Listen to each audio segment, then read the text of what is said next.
কুমড়ো পাতায় চিংড়ি ভাপা খেতে অসম্ভব ভালো লাগে। 4-5টা কচি কচি কুমড়ো পাতা নিয়েছি, এইভাবে আঁশটাকে ছাড়িয়ে বেশ ভালোভাবে কুচো কুচো করে কেটে নিলাম। এর পরিবর্তে লাউ পাতা কচু পাতাও নিতে পারো। এবার নুন দিয়ে পাতাটাকে বেশ মেখে সাইডে রেখে দিতে হবে।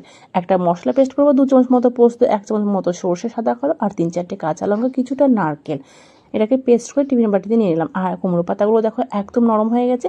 এটাকে জল নিংড়ে সেই পেস্টের মধ্যে দিয়ে দিলাম। আর নিয়েছি চিংড়ি 3-4টে, নুন হলুদ দিয়ে ম্যারিনেট করে রেখেছিলাম, সেটা দিয়ে দিলাম। আর দিয়ে দিলাম কাঁচা লঙ্কা 2-3টে। আর যেটা লাগবে সেটা হচ্ছে সর্ষের তেলের পরিমাণ একটু বেশি লাগবে, একটু নুন দিয়েছি, সেটা স্কিপ করে গেছি।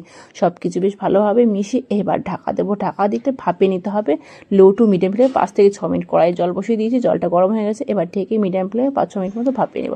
5-6 মিনিট ভাপিয়ে নেওয়ার পরে যখন ঢাকনাটা ঠান্ডা হয়ে যাবে, তখন আমি ঢাকনাটা খুলবো। তো ঢাকনাটা খোলার পরে দেখো অসম্ভব ভালো হয়েছে। তো ভিডিওটি ভালো লাগলে অবশ্যই লাইক কমেন্ট এবং বেশি বেশি করে শেয়ার করে দাও। আর একবার হলেও এইভাবে বাড়িতে ট্রাই করো।